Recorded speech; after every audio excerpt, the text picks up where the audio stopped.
Comme vous le savez, la situation du Shonen Jump n'a jamais été aussi problématique. Entre les fins successives de ses titres phares, des difficultés à leur trouver des successeurs aussi rentables, causant par conséquent un réel problème de renouvellement, des ventes en chute libre et j'en passe, pour un lecteur assidu et passionné par ce magazine depuis des années comme moi ou vous, il en devient donc naturellement difficile de lui porter autant d'intérêt qu'avant. Mais bon, on ne va pas s'attarder sur ces problématiques plus longtemps, puisqu'on est déjà revenu longuement dessus dans ces deux vidéos que vous avez d'ailleurs énormément appréciées, et si vous êtes passé à côté, je vous mets tout ça en description.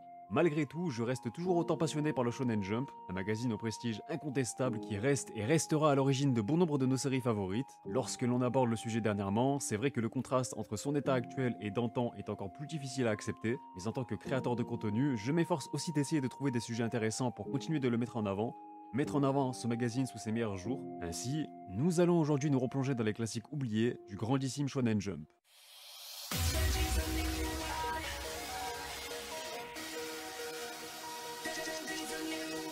Alors prenez une petite boisson et de quoi graille puisqu'aujourd'hui nous avons rendez-vous avec la nostalgie et avant ça, place au générique comme d'habitude.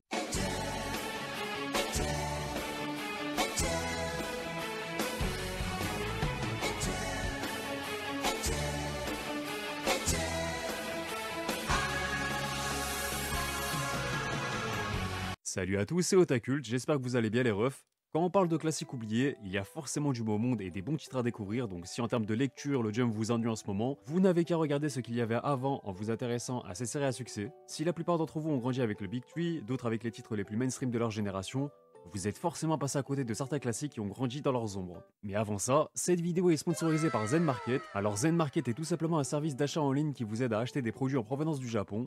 Le service vous permet également de regrouper vos articles commandés sur différents sites japonais pour vous les expédier en un seul colis. Par exemple, si tu veux acheter tes Jump, Goodies ou autres magazines, cela peut être très pratique. Pour cela, c'est très simple, une fois sur Zen Market, vous n'avez qu'à ajouter les URL d'articles provenant de n'importe quelle boutique en ligne japonaise comme Amazon Japan, Rakuten ou Mandarake par exemple pour les Jump, à votre panier Zen Market et passez votre commande. Le service de Zen Market confirmera pour vous les prix des articles et leur disponibilité. Une fois les prix confirmés, vous pouvez payer vos articles, il s'occupe ensuite du reste et vous n'avez plus qu'à attendre tranquillement votre colis. Mais ce n'est pas tout puisqu'un programme de fidélité Zen Market est désormais disponible. Ce dernier offre des avantages exclusifs aux clients les plus fidèles. Parmi ces avantages, vous pouvez par exemple obtenir un crédit pour acheter des articles et les payer plus tard et recevoir en plus du cashback sur tous vos achats. Plus vous êtes assidu, plus vous économisez sur vos prochaines commandes. Donc forcément ça récompense les clients fidèles et les futurs habitués. Mais j'ai aussi quelque chose pour le peuple. En vous inscrivant sur Zen Market via mon lien affilié qui est disponible en description et en commentaire épinglé, 1000 yens, donc 8 € de réduction sur les frais de port internationaux d'un colis, vous seront offerts. Et j'insiste là-dessus, la promotion est uniquement valable pour tous ceux qui créent un compte via mon lien affilié avant le 30 novembre 2024. Ça vous laisse un peu de temps, mais pensez-y quand même les refs. Bref, je sais que ça fait longtemps que je vous ai pas calé une petite sponsor et croyez-moi que je refuse pas mal de frauduleuses, que je vous respecte et je me respecte un minimum. Mais ayant collaboré plusieurs fois avec Zen Market sur Twitter, je les remercie grandement d'avoir pensé à moi pour YouTube et d'ainsi soutenir la chaîne encore plus directement. Et dernière chose avant de rentrer dans le vif du sujet, je vous invite à aller voter pour le sondage de popularité des héros du Jump dont les résultats seront révélés dans une prochaine vidéo. J'ai déjà survolé les résultats et ça risque d'être encore plus serré que le sondage sur les séries qu'on a déjà fait ensemble. Donc si vous voulez faire briller vos personnages favoris, le lien est disponible en description. Alors avant toute chose, petit disclaimer puisqu'il faut que l'on définisse en premier lieu ce qu'est un classique ou du moins ce que représente un classique à mes yeux. Si on prend le mot au sens littéral, un classique est un manga digne d'être imité, pouvant ainsi servir de base pour les prochaines générations. Voilà, ça c'est la définition qui tend le plus vers l'objectivité on va dire, mais bien évidemment chacun est libre de définir ce qu'il considère comme ses propres classiques. Et par la même occasion, si vous considérez qu'un classique est oublié, puisque c'est le nom du concept de cette vidéo. Par exemple, et pour introduire la première série de cette vidéo,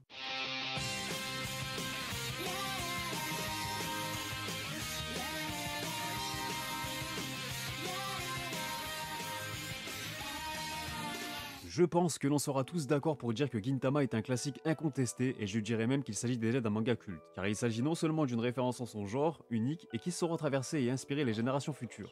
Cela dit, et c'est peut-être ici qu'intervient la nuance et la flexibilité dans le choix des séries abordées dans ce concept que je me suis fixé et autorisé, au Japon, la popularité et le succès de Gintama n'est plus approuvé puisque le manga se sera imposé pendant plus d'une décennie dans le Shonen Jump, aussi bien en tant que succès d'estime que de succès commercial. Son record de vente sur une année culminant notamment à 4 733 511 exemplaires vendus, lui offrant la 5ème place du manga le plus vendu en 2009, une sacrée perf. En comparaison, si son succès commercial est loin d'être aussi brillant, il faut reconnaître que Gintama possède tout de même une belle petite communauté en France et que la qualité du manga est largement reconnue également. Difficile donc de le compter réellement parmi les classiques oubliés du Jump, chose que je ne pense pas non plus, mais j'ai choisi de commencer par lui, puisqu'il représente parfaitement la nuance de ce concept, puisqu'à mes yeux, un classique oublié est un manga qui nécessite d'être recommandé ou d'être remis en avant, et il en est de même pour un manga sous-coté, une catégorie qui conviendrait mieux à Gintama, puisque certes, le succès d'estime du manga est reconnu aussi chez nous, mais il s'agit vraiment d'une œuvre qui mériterait d'exploser davantage aux yeux du grand public, et j'entends par là au niveau d'un Bleach, d'un Hunter x Hunter et bien d'autres. Donc voilà, en tant que grand forceur et puisque c'est un de mes derniers gros coups de cœur, je vais donc profiter de ce nouveau concept pour mettre une nouvelle fois en avant l'immense manga qu'est Gintama. はい、じゃあ一斉に構えてやってみろ。何やってんだあんた。なんで人んちの道場で亀川流教えてんだ。 Un manga signé Hideaki Sorachi lancé en 2004 dans le Shonen Jump et qui aura pris fin en 2019 dans le Jump Giga. Les 77 tomes de la série sont disponibles en France chez les éditions Kana, tandis que vous pouvez aussi vous tourner vers son excellente adaptation animée réalisée par le studio Sunrise. Et si l'animé est bien disponible sur Crunchyroll, il serait grand temps qu'il se bouge pour nous sous-titrer la série en français. Voilà, parce que la version voix Stéphane n'est tout simplement pas disponible intégralement, et c'est un petit peu honteux je trouve, voilà, petit coup de gueule. Malheureusement, et c'est peut-être cela qui fait défaut à la popularité de la licence, aucune VF n'est disponible, et Dieu sait que l'on sous-estime grandement l'importance d'une bonne VF sur les réseaux, et surtout pour le grand public en France. L'histoire débute au moment où la Terre se fait envahir par des extraterrestres appelés Amonto. Ces derniers, technologiquement très avancés, vont imposer leurs lois. Tout samouraï devra se défaire de son sabre. C'en est fini de la voie du Bushido. C'est dans cette période de trouble que Gintoki Sakata, jeune homme qui ne quitte pas son sabre de bois, décide de s'établir en tant que samouraï freelance. Il offrira ses services pour n'importe quel petit boulot pour lequel on voudra bien le payer. Il sera rejoint plus tard par ses amis Shinpachi et Kagura. Bon, je vais essayer de partager un avis ultra concis et très simple, car j'ai déjà réalisé une vidéo plutôt récente dans laquelle je mets bien évidemment plus longuement la série en avant, on met le lien en description, mais Gintama est tout simplement l'une des meilleures comédies que j'ai lues et vues. Les gens ont tendance à très mal vendre le début de l'œuvre en prétendant qu'il faut attendre 50 épisodes pour l'arrivée d'arcs plus sérieux, aux enjeux plus ambitieux, et je peux vous assurer que les premiers épisodes sont tout aussi excellents et importants dans leur genre. Il permet de nous familiariser avec un univers très singulier mettant en scène de nombreux personnages aussi bien atypiques que charismatiques, le tout avec beaucoup d'humour sous fond de petites histoires aux belles valeurs, belles morales, tout ça. On suit ainsi le quotidien des trois principaux protagonistes dans toutes les situations possibles, chez un coiffeur rebeu qui te coupe les cheveux au scalpel pour 5 balles, au chiottes que tu viens de détruire alors que quelqu'un attend devant la porte, ou dans une situation de détresse où il faut sauver la ville d'un nouveau danger. Franchement, je pense que je ne pourrais pas mieux vous résumer l'essence de Gintama, et c'est justement en prenant le temps de suivre les personnages dans cet aspect tranche de vie que les arcs plus sérieux vous sembleront réellement incroyables. Car lorsque l'on prend le temps de s'attacher à un personnage, on est bien plus impliqué émotionnellement parlant par les enjeux face auxquels il sera confronté plus tard. Gintama, c'est donc bien sûr beaucoup d'humour, une mine de référence qui ne se limite pas qu'au jump puisque l'on brise très souvent le quatrième mur, c'est aussi beaucoup d'action, de tension et son lot d'émotions qui va avec. J'insiste donc encore une fois, foncez lire Gintama, car c'est vraiment extraordinaire et c'est dommage que l'on doive encore recommander cette œuvre, qui n'a vraiment rien à envier au mastodonte du jump. Bon, vous voulez vraiment que l'on aborde un classique réellement oublié? Un titre qui était apparu à la 9ème place du Top Oricon en 2010 avec plus de 3,2 millions d'exemplaires vendus? Un titre qui est pourtant très peu mis en avant sur les réseaux aujourd'hui et dont beaucoup sont passés à côté malgré la qualité plus qu'évidente du manga. Et oui, je parle bien évidemment de...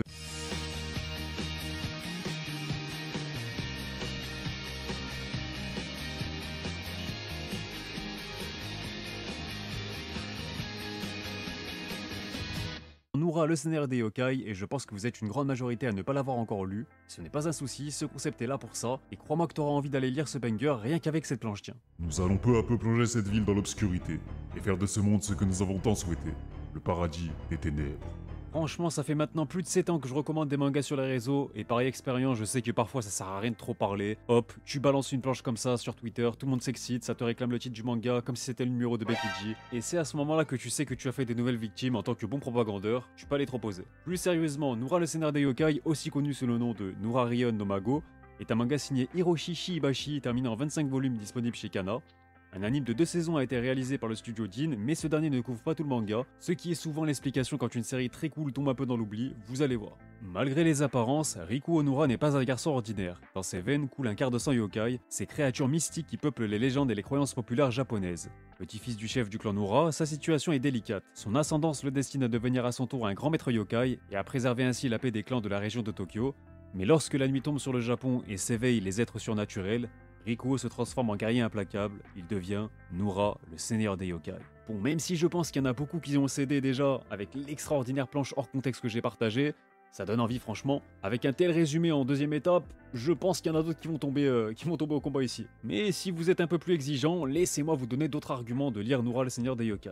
Bon, je vais vous la faire très courte. Une fois que tu t'habitues au côté scolaire qui peut gêner au début car l'univers des yokai reste bien plus fascinant et intriguant, de la petite vie de lycéen tout ça, je vous assure que la série vaut le détour. On regretterait presque qu'elle ne dure que 25 tomes, même si au final c'est plus un mal pour un bien, puisque le manga est très bien rythmé du début à la fin, c'est très efficace avec très peu de temps mort, on va à l'essentiel tout en prenant le soin de bien développer les personnages et les différentes intrigues, avec un lore captivant et une ambiance très nocturne. Quand la nuit tombe, on se croirait presque projeté dans l'univers des yokai à l'instar du héros, ça regorge d'une large panoplie d'éléments fantastiques comme des yokai, des créatures de légendes urbaines et j'en passe. Le charisme de Noura sous la forme de yokai est absolument divin, regardez-moi ça. Plus 1000 aura, c'est d'ailleurs en grande partie ce personnage qui a attiré ma curiosité. Je n'en dirai donc pas plus car je sens que l'aura majestueuse qu'il dégage vous fera le même effet. Et je vais même aller plus loin, il s'agit pour moi d'un des meilleurs chara-design que j'ai vu, en tout cas un des chara-design les plus réussis, tout personnage confondu, que ce soit dans le Jump ou ailleurs d'ailleurs. Donc lisez Noura encore une fois, faites-moi confiance, c'est une passe dès que je vous fais, les combats sont exceptionnels aussi, c'est vrai que j'en ai pas trop parlé, les antagonistes pareil, vraiment foncez. Et on enchaîne avec un titre issu de la même génération que Noura, et qui est tout aussi bon dans son registre.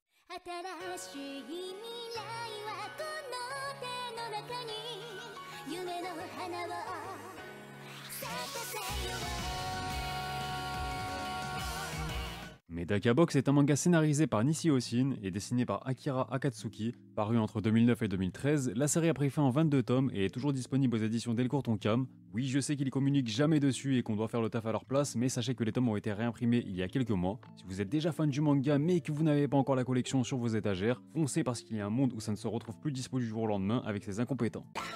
Afin de préserver le monde de la dévastation. Afin de rallier tous les peuples à notre nation. Bref, sinon au vu de son succès à l'époque, Medaka Box a également pu bénéficier d'un animé de 2 saisons de 12 épisodes, réalisé par le studio Gainax. Une adaptation qui fait le taf sans être flamboyante non plus. Elle a le mérite d'être fidèle on va dire, bien que sa 3ème saison n'ait jamais vu le jour non plus. Et donc de quoi ça cause ? Medaka Kurokami, jeune élève du lycée Akoniwa, considère être né pour venir en aide aux autres. Sa première décision en tant que présidente nouvellement élue du conseil étudiant est d'installer une boîte à suggestions dans laquelle les élèves pourront exprimer leur malheur et demander de l'aide. Investie des pouvoirs du conseil et armée d'une détermination sans faille, Medaka peut enfin accomplir son destin au bénéfice des autres. Elle ne restera pas longtemps seule au sein du conseil car son ami d'enfance Zenkichi Itoyoshi, sans doute le seul à la comprendre vraiment, restera à ses côtés pour la protéger, même s'il lui faudra faire avec la personnalité originale de Medaka.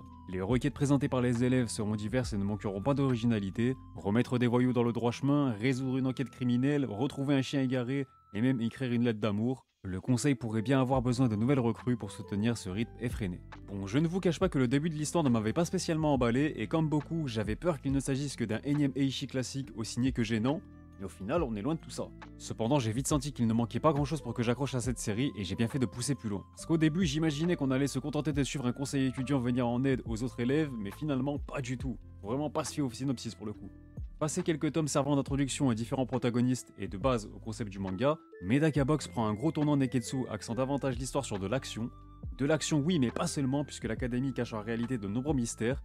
On se rend assez vite compte que Medaka n'est pas la seule élève dotée de capacités extraordinaires. Il y a un petit côté qui m'a rappelé une bonne vibe à la Kill la Kill, c'est palpitant, divertissant et soigné par de somptueux dessins. C'est vraiment le genre d'œuvre très sous-coté. Encore une fois, l'ère 2010 du Jump était tellement dingue que ce genre de manga comme Medaka Box était souvent dans l'ombre des plus grandes séries du Jump. Si à l'époque on le retrouvait dans le milieu de tableau des sondages du magazine à l'époque, il ne fait nul doute que s'il était sorti aujourd'hui, Medaka Box serait perçu comme un petit ovni.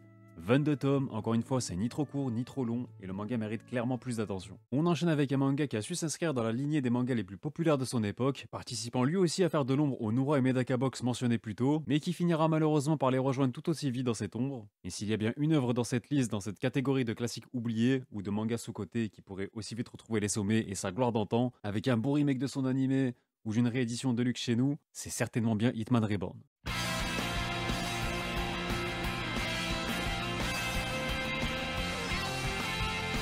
Katekyo Hitman Reborn de son titre complet est une série de 42 volumes que l'on doit à la talentueuse Akira Amano. Il a pris fin en 2012 après quasiment 10 ans de publication. Si le manga est disponible aux éditions Glénat, je pense encore une fois qu'une réédition ferait beaucoup de bien à la série, qui n'est quasiment jamais mis en avant de nos jours. Puis pour être complet, un animé de 203 épisodes réalisé par le studio Heartland a également vu le jour en 2006.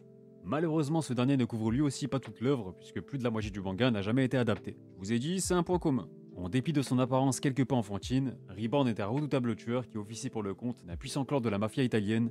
la famille Vangola. Cette dernière l'envoie au Japon pour éduquer Tsunayoshi Sawada, ce dernier étant pressenti pour devenir le 10e parrain du clan. Mais le jeune homme d'une prodigieuse nullité, que ce soit pour les études, le sport ou bien en popularité auprès des filles, semble loin de faire l'affaire. Cependant, tout cela va peut-être changer grâce à son nouveau professeur particulier et les munitions spéciales qu'il utilise. Alors, par où commencer? Reborn, c'est typiquement le manga qui a eu les ressources nécessaires pour échapper à un arrêt prématuré dans l'impitoyable Shonen Jump. Si Akira Amano comptait en faire de base une comédie d'une niaiserie à toute épreuve, expliquant ainsi le début très critiqué du manga, jugé assez lent, voire même inintéressant pour beaucoup, l'idée devait bel et bien se conclure sur un échec suite à des ventes peu convaincantes aussi.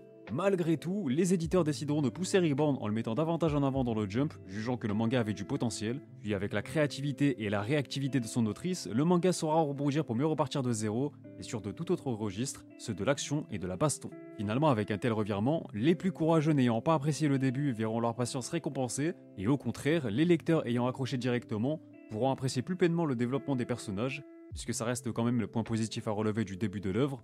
Le côté plus tranche de vie permet au lecteur de s'attacher aux personnages, et je trouve justement que ces derniers sont une des grandes forces de Reborn. La série dispose véritablement d'une large panoplie de personnages divers et variés, mais surtout très attachants. Et évidemment, les combats sont souvent originaux, les thématiques liées à la mafia que l'on a apportées sous forme d'humour au début prennent rapidement beaucoup plus d'importance et de place par la suite. Les enjeux évoluent donc réellement, c'est divertissant et très plaisant à suivre.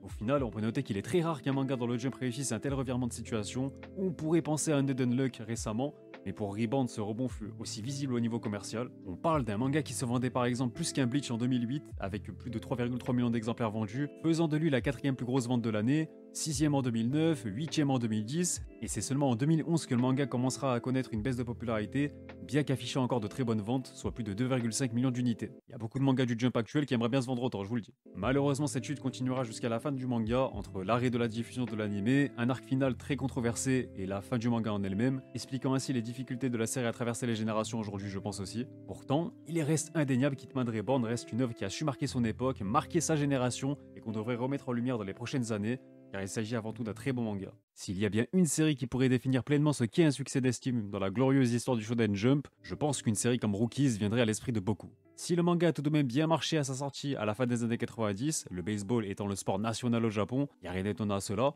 Pourtant, et ce qui est assez paradoxal, le manga de Masanori Morita n'a jamais eu la chance de profiter d'une adaptation animée, ce qui explique pourquoi un chef-d'œuvre pareil est bien trop peu connu chez nous, sans oublier son indisponibilité en librairie. Car oui, certains mangas de cette vidéo possèdent un autre point commun, le même ennemi, Afin d'écraser l'amour et la vérité, afin d'étendre notre pouvoir jusqu'à la voie lactée. incapable de vendre et de faire briller un catalogue en or. Alors si aujourd'hui on reste dans l'attente d'une réédition, laissez-moi vous raconter de quoi ça parle. Koichi Kawato est un enseignant débordant d'idéaux. Il se bat au sens propre comme au figuré pour remettre ses élèves les plus turbulents sur le droit chemin.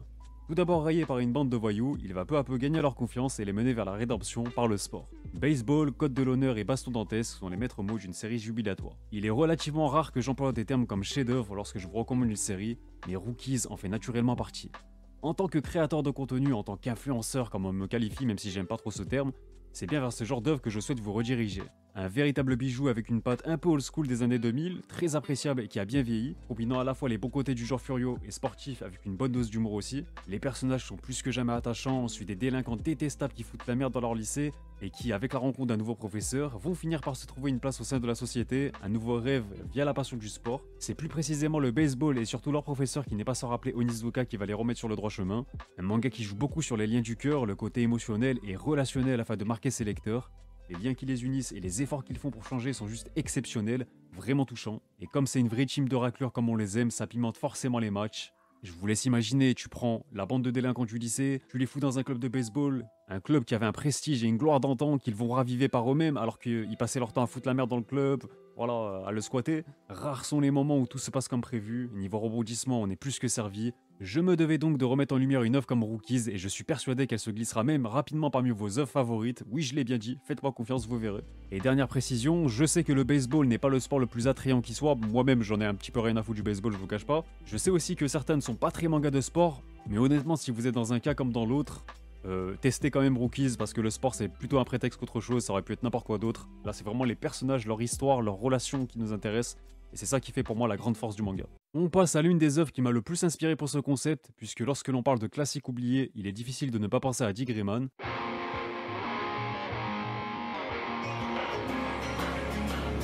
Pour Pour être tout à fait honnête, même moi j'ai oublié l'histoire tellement la série a connu une parution très irrégulière, mais on reviendra sur ce point un peu plus tard. Digimon est un manga écrit et dessiné par Katsuhira Oshino, qui est toujours en cours avec 28 volumes, le dernier étant sorti en 2022. Bon, inutile de vous le préciser, mais je le fais quand même au cas où. L'autrice a beaucoup de problèmes de santé et qu'elle traîne encore aujourd'hui, donc voilà, ça explique toutes ces pauses-là et les parutions irrégulières. Cela dit, la série reste disponible aux éditions Glénat. Il a connu plusieurs adaptations, notamment un anime en 2006 et sa suite intitulée Digimon Halo en 2016. Comme quoi, il ne faut jamais perdre espoir, même si depuis, on n'a plus rien eu. Mais voilà, avant d'aller plus loin, un petit résumé s'impose. Le monde est sous la coupe d'entités maléfiques issues des expériences scientifiques d'un génie malfaisant, le Comte Millénaire. Seule une lignée d'exorcistes spécialement entraînés semble être en mesure de combattre ces créatures qui s'attaquent aux humains. Alan Walker est l'un d'entre eux et fait partie des plus jeunes recrues. Mais ses extraordinaires pouvoirs trahissent aussi un terrible secret. Pourquoi sa main gauche est celle d'un démon? Quelle est cette cicatrice qui le défigure et quel lien possède-t-il avec le comte? Le manga d'exorcisme par excellence où l'on retrouve tout ce qui en découle d'un tel thème, un univers sombre nous proposant une ambiance ténébreuse, une atmosphère oppressante et parfois même glauque. Même si le ton global du scénario reste tout ce qu'il y a de plus classique dans le genre avec des codes vus et revus, c'est aussi lui qui les a popularisés. L'histoire sait se montrer prenante, captivante et je dirais même envoûtante. On regrettera seulement l'état de santé de l'autrice qui impacte malheureusement sur le rythme et l'apparition du manga, car il est paru dans le Shonen Jump entre 2004 et 2009 seulement. S'en suivra beaucoup de transferts dans d'autres magazines, en premier lieu vers le Jump Square jusqu'en 2012, puis vers le magazine trimestriel Jump Square Crown de juillet 2015 à 2018, et enfin, il est actuellement prépublié dans le Jump Square Rise depuis 2018, ce qui fait un total de 4 magazines différents. Inutile de vous préciser qu'une publication aussi chaotique a naturellement impacté la popularité du manga et accessoirement causé la perte de nombreux lecteurs, bien qu'une base de lecteurs fidèles soit toujours au rendez-vous pour soutenir l'autrice, et ça c'est beau. En tout cas pour moi à part, il y a pas mal d'éléments que j'ai oubliés entre deux pauses.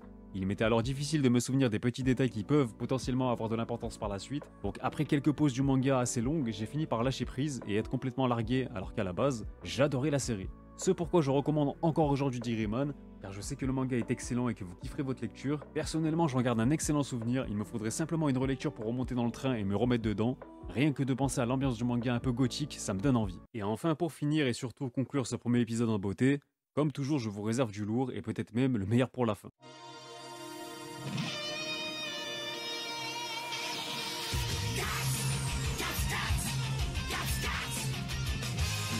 Toriko est un neketsu signé Mitsutoshi Shimabukuro qui a débuté en 2008 avant de se compiler en 2016 pour un total de 43 volumes que vous pouvez retrouver chez Crunchyroll, anciennement Kazé. Il a malheureusement pour lui été adapté en animé par la Toei Animation entre 2011 et 2014, et ce n'était pas un cadeau à cette période.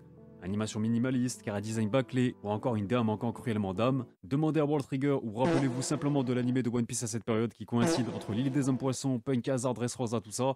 C'était horrible et bâclé à la mort. Bref, malgré tout, l'anime a permis à Toriko d'atteindre des sommets en devenant un des mangas les plus populaires durant sa parution, atteignant par exemple le top 3 Toricon dès sa première année de publication pleine en 2009, avec plus de 1 400 000 exemplaires vendus. Son apogée restera bien évidemment l'année 2011 où il s'empara de la 5ème place avec plus de 4 600 000 unités, au coude à coude avec Fairy Tail et devançant des énormes hits comme Bleach, Bakuman ou encore l'Attaque des Titans à l'aube de sa gloire. Alors certes, Toriko fut énormément mis en avant par la rédaction du Jump, occupant constamment le podium du classement, recevant beaucoup de couvertures et de pages couleurs, de nombreuses adaptations ou crossovers aux côtés de One Piece et Dragon Ball. C'est peut-être le manga qui a le plus goûté au succès des énormes hits mainstream parmi cette liste. Pourtant, aujourd'hui, on en parle bien trop peu. Bref, avant de continuer, un petit résumé. Dans un monde où la gastronomie règne sans partage, les plus grands restaurants rivalisent d'ingéniosité pour offrir les menus les plus succulents. Mais les meilleurs ingrédients sont souvent rarissimes et très risqués à obtenir. Chargé de mettre la main sur de la viande de Galalagator, le chef cuisinier Komatsu fait la rencontre de la crème des chasseurs de denrées rares, l'herculéen Toriko. Commence alors une périlleuse quête à travers une flore pleine de mystères et peuplée d'un bestiaire aussi farfelu que dangereux. Toriko fait clairement partie des mangas les plus incontournables issus du Shonen Jump qu'il m'a été donné de lire.